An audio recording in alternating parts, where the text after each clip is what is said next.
بسم الله الرحمن الرحيم. الحياة غالية، حملة تهدف إلى جمع تبرعات لإنشاء مراكز متخصصة للكشف المبكر لسرطان الثدي، التي بدورها ستقي أمي وأمك، أختي وأختك، وأحب الناس لك من أكثر الأمراض النسائية انتشاراً ونهايتها الوفاة. خلونا نتبرع عشان نثبت اليوم إن حياتنا وحياة كل من نحبه غالية.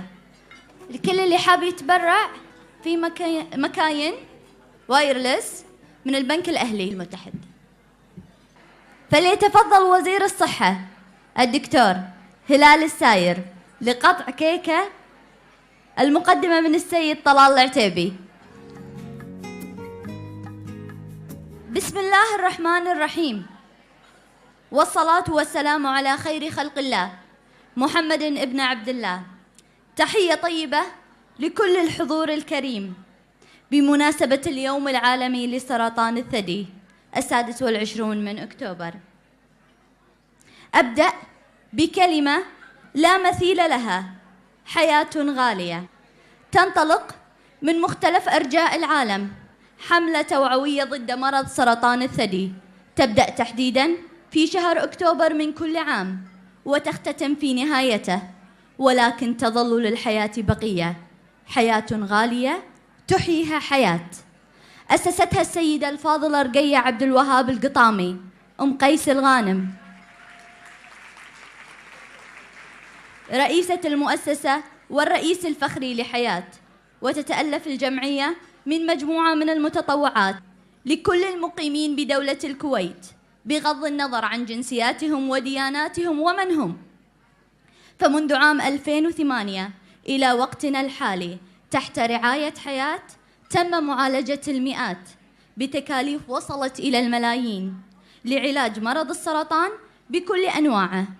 واليوم نظراً لالتزام حياة اتجاه المجتمع، قررت المبرة التركيز على مرض سرطان الثدي والبدء ببرنامج الفحص المبكر الذي بدوره سيقي النساء من أكثر الأمراض النسائية شيوعاً والمؤدية بالنهاية إلى الوفاة.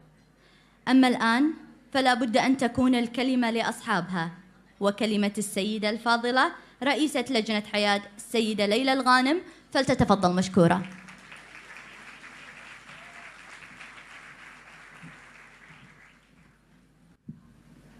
بسم الله الرحمن الرحيم. حضورنا الكرام، السلام عليكم ورحمة الله وبركاته.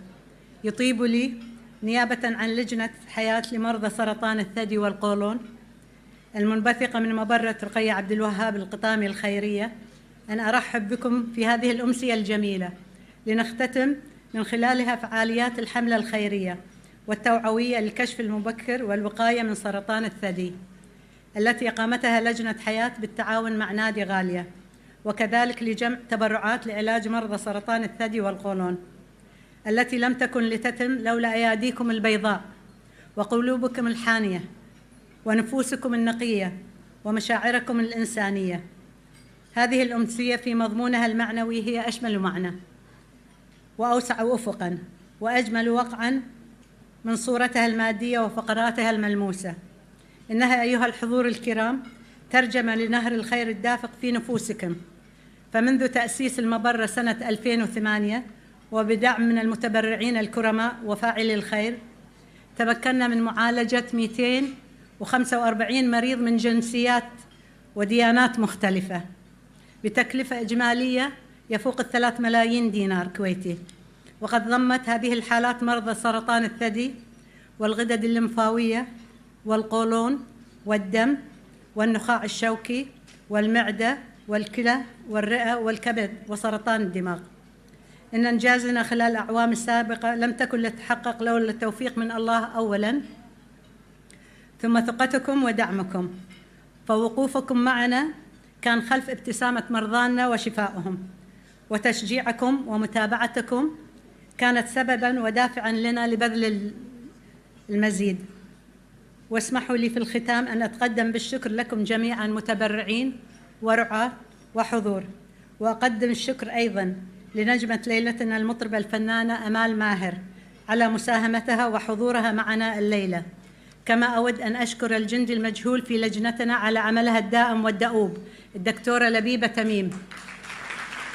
وفي النهاية أخص الشكر الكبير لصاحبة القلب الكبير الوالدة رقية القطامي التي بدأت هذا العمل وأعطتنا الفرصة من خلاله أن نخدم وطننا والأشخاص المقيمين بيننا. And on behalf of the board members of حياة, I would like to welcome Dr. Musa, Dr. Terry, and Mrs. Abir Saghir, who came a long way from the state to join us in this event. I hope you'll have an enjoyable evening with us. مع خالص الشكر وتمنياتي لكم بأمسية جميلة، والسلام عليكم.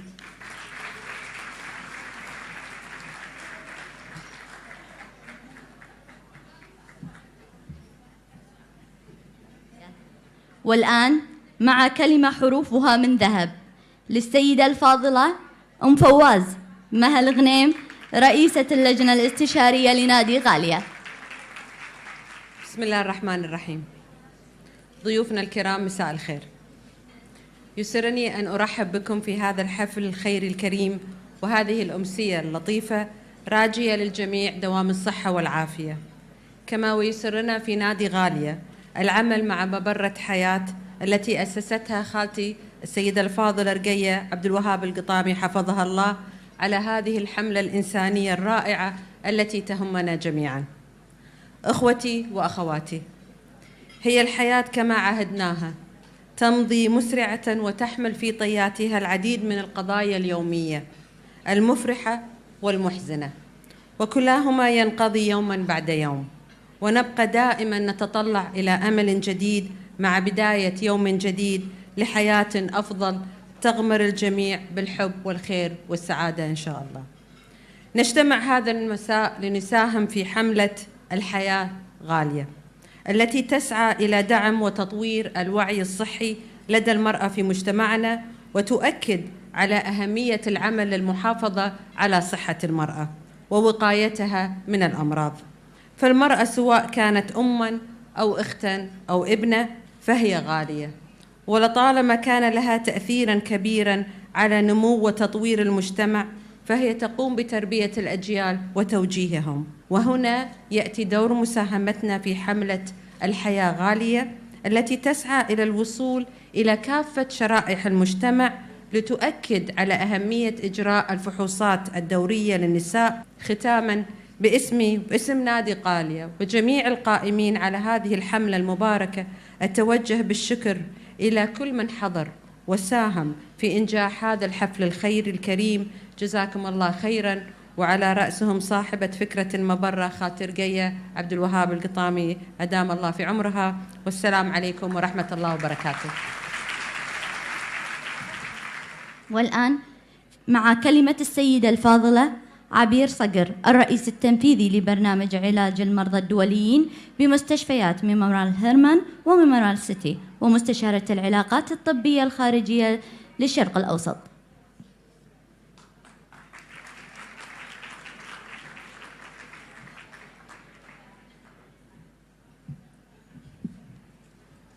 السلام عليكم حضورنا الكرام. بتشرف بوجودي وسطكم الليلة في الحفل الخيري الرائع اللي بيخليني فعلا فخورة فيكم وبحضوركم وبنسائكم اللي موجودين اللي أسسوا الحضور هذا. لقد حضرنا من مركز تكساس الطبي في هيوستن لنحيي وندعم مبرة رقية القطامي على هذا الإنجاز الكبير في تأسيس مبرة خيرية تساهم في توفير الأدوية لعلاج مرضى السرطان المقيمين وغير المقتدرين. أحيي عضوات مبرة رقية القطامي وكل من تبرع لهذه المبرة، لأنها بداية إنسانية حقيقية في تضع بصمة حضارية إنسانية اجتمعت فيها ربات المنازل، سيدات الأعمال والمثقفات للعمل جنباً إلى جنب مع قيادة الرعاية الصحية للتعاون في بناء مؤسسة تكافح هذا المرض اللعين. هذا المرض لا يكفيه العلاج فقط، طبعاً نحتاج فيه دائماً الوقاية منه والكشف المبكر. أتمنى أن تكون هذه المبرة رائدة لتوجيه السيدات العرب في أن يمشين على نفس الطريق لتأسيس المزيد من هذه المبرات الخيرية. نحن معكم من هيوستن ومن مركز تكساس الطبي بكل مستشفياته، سندعمكم لإنجاز أكبر في هذه المبرة، ونتواصل معكم لتصل لأعلى درجات العطاء في الكويت.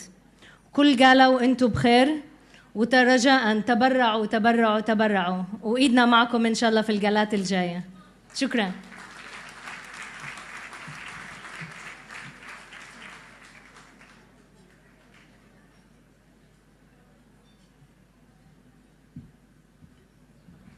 والآن مع أسطورة سرطان الثدي وكلمة الشفاء من المختصين إلى الناس والدكتورة جيميتري.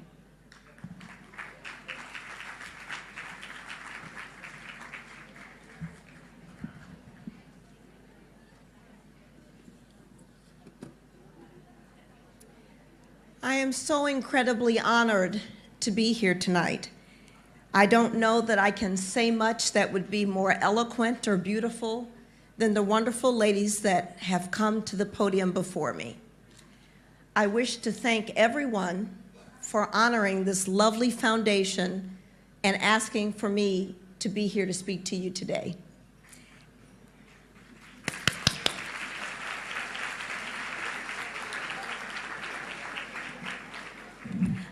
I think we all will agree that when the word cancer is spoken, there is so much fear that we feel in our hearts.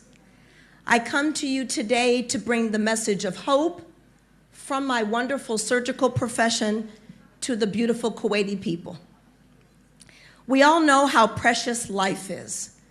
Life is precious, and now is the time for us to honor life with healing and hope. Women across the world, women in Kuwait and America, we must continue to possess a sense of worthiness in spite of sometimes our very confusing cultural messages. We must celebrate and advance the strength and the spiritual wealth that women provide within our families and the society at large. The women of Kuwait have taken a front in that fight, and I stand here to commit and join with them. My distinguished guests, lovely ladies and gentlemen, we must not succumb to distorted definitions of self-importance. We must nurture and treat ourselves with the enthusiasm, the care, and the attention to our health that is appropriate for the critically vital role that women provide, and we must maintain and advance that role within all of our societies and culture. Lovely Madam Layla, she is a champion of that spirit. Her passion and commitment are exemplified in the Hayat Foundation. She has set up certain goals. She has put the strength and the faith of her founding committee members so that we may together help our sisters in Kuwait. My mission tonight is to give an additional voice to that powerful message. That message is that early detection through screening mammography and ultrasound will save the lives of many Kuwaiti women. Finding breast cancer in its very early stages allows us in the United States to have a 98% chance of cure. There are 400 new cases of breast cancer diagnosed in Kuwait every year. However, unfortunately, only 20% of them are diagnosed at that early stage. We can do better, and we can cure breast cancer if we partner together. This is stark comparison to what happens in Kuwait. In Kuwait, less than 20% of all breast cancers are caught early. In the United States, it is 40%. If women will seek screening mammograms and seek medical attention early, when a lump is felt, lives will be saved. There has been a threefold increase in breast cancer in the last 30 years in Kuwait. 20% of all newly diagnosed cancers in Kuwait are breast cancer. We can impact change and cure with early screening, with mammography, and with early medical intervention. Cultural and economic advances have long been the measure of this nation's success. As a young woman in the United States, I too was encouraged to pursue my dreams and to commit to success and excelling my educational pursuits.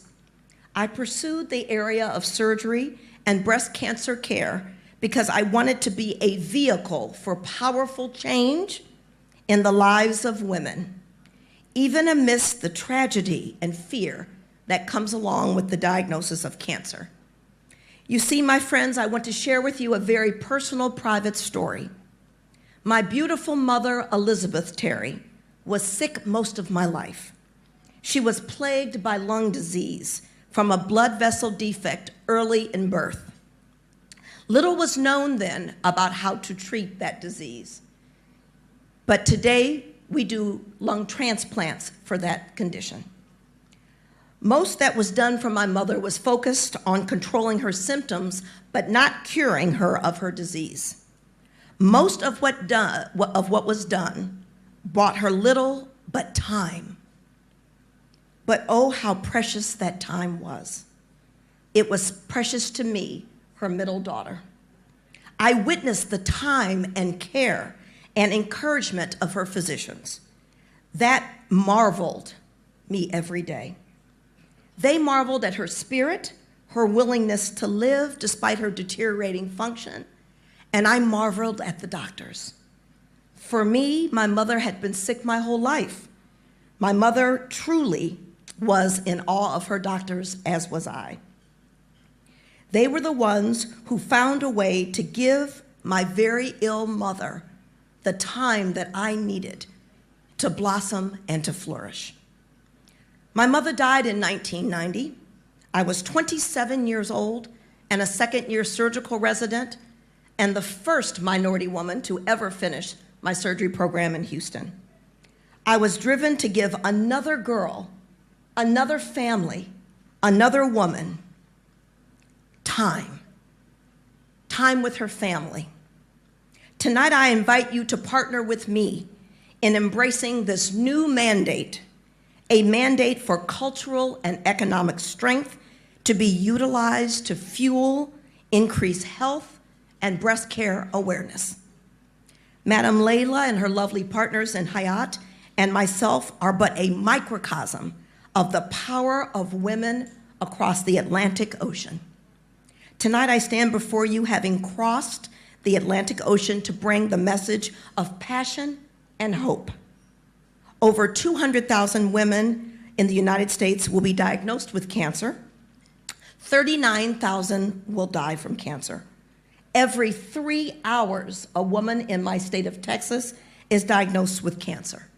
I invite all of you tonight to just think about how many women could have their lives saved in the wonderful country of Kuwait with early detection, early surgical and medical intervention.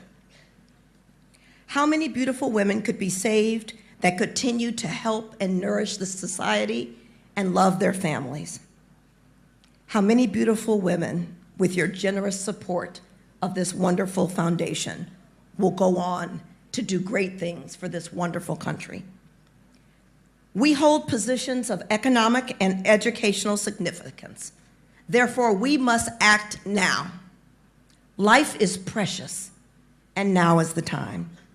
Now we must ensure that we sustain the health and strength of women with proper care and health educational services. Death rates become higher because awareness of the power of early detection and the state-of-the-art treatment is not known. Tonight, I contend that awareness is power for the women of Kuwait. Tonight, each one of you can be a vehicle promoting healing, health, and hope. We can spread the words of the importance of individual attention to our bodies, not in the face of shame, but in the face of strength and beauty. Tonight, we can advance the cause of the Hayat and the lovely Madam Layla, where we gather here tonight. We can bring awareness and proper care of breast cancer to Kuwait. We will appreciate how fragile life is, and we will all move forward. Tonight, I commit to stand with you. Ms. Layla and I, the lovely women who have spoken before me, we are all similar. The wonderful men who are here, we can represent a bridge. The Atlantic divide, we can bridge that divide by further empowering our sisters in whatever their passions may be. First and foremost, tonight, it is their health and breast cancer awareness. Breast cancer is a treatable disease. It is not fatal. Hope can displace fear. I'm so incredibly honored to have been here tonight. My passion for helping others treat breast cancer is why I pursued medicine. There are so many, many things, my friends, that unite us. They are far greater than the things that separate us. Just as the disease of breast cancer can attack our femininity, it is our cohesive passion that will make us victorious.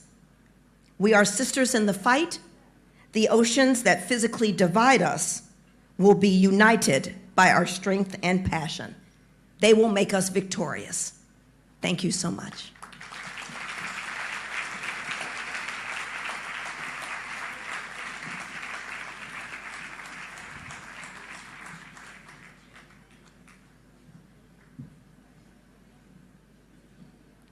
والآن مع أغنية مقدمة لحياة من المطرب محمد محمود أحمد عبلان، فليتفضل. مساء الخير عليكم جميعا واهلا بكم، منورين وكل سنه وانتم طيبين. مشرفني ان انا معاكم النهارده في جمعيه حياه، وفي اغنيه عملناها فيا ريت ان هي تعجبكم، فنسمع سقفه كبيره قوي قوي قوي لجمعيه حياه.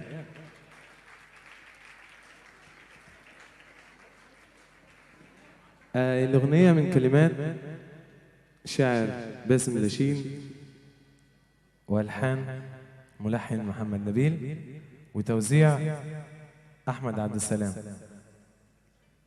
والمايسترو يحيى الموجي. اسمعوا الحقيقة كبيرة أوي، إن شاء الله تعجبكم. يلا وفرقة موسيقية.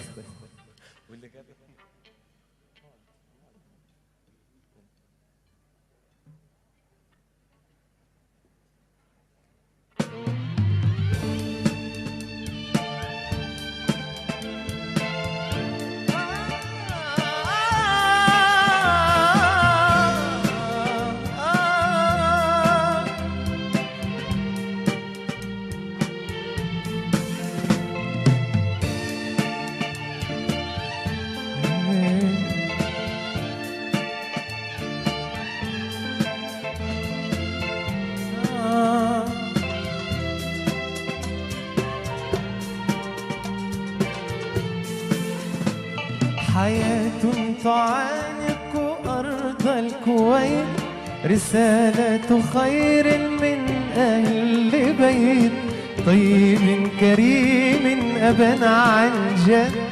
هذه حياة التي التقيت، حياة تعانق أرض الكويت، رسالة خير من أهل بيت طيب كريم أبا عن جد.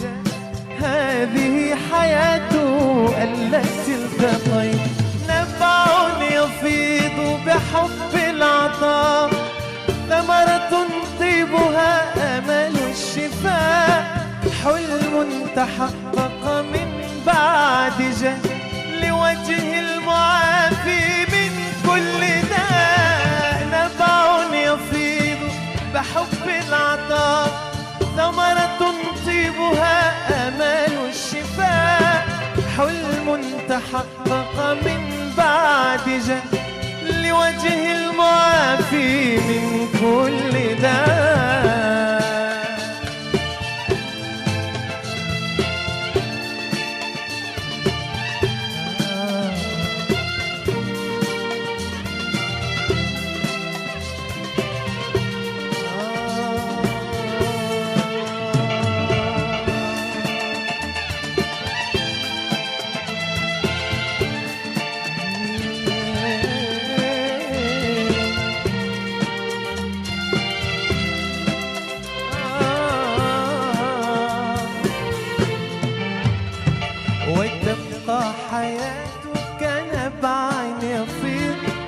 سجدا أمام المرض البغيض.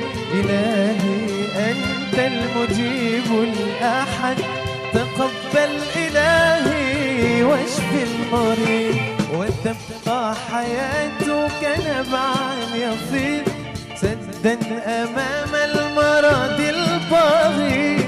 إلهي أنت المجيب الأحد، تقبل إلهي واشف المريض. يا من خلقت الداء والدواء، يا من بيده وحده الشفاء، انصر حياة مقيس ورد خير النوايا بخير الجزاء. يا من خلقت الداء والدواء، يا من بيده وحده الشفاء، انصر حياة مقيس ورد خير النوايا بخير الجزاء.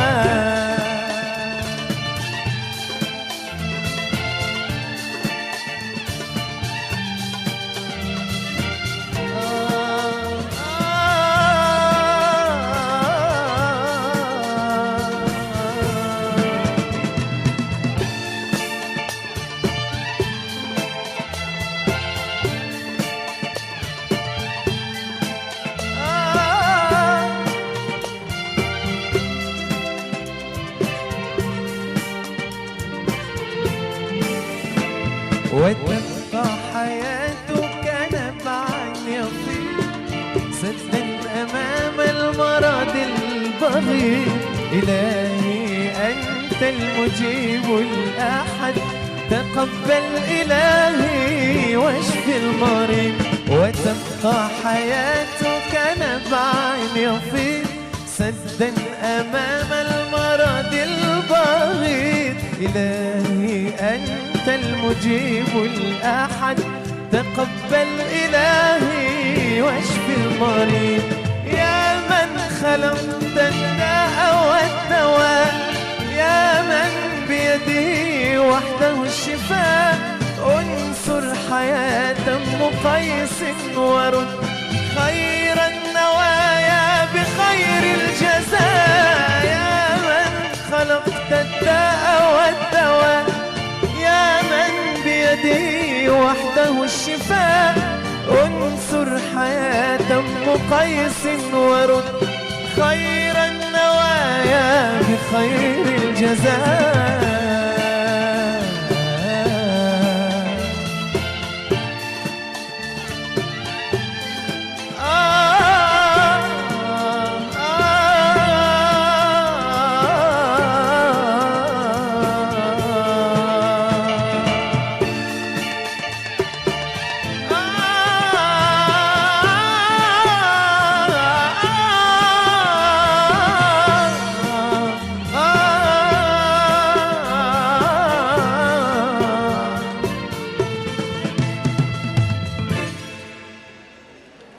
شكرا وكل سنة وانتم طيبين. شكرا سيدي زين.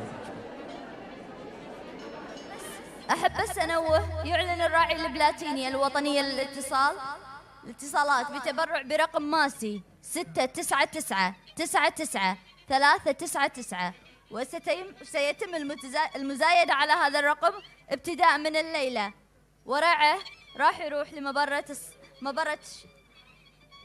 لمبرة الرقية القطامي.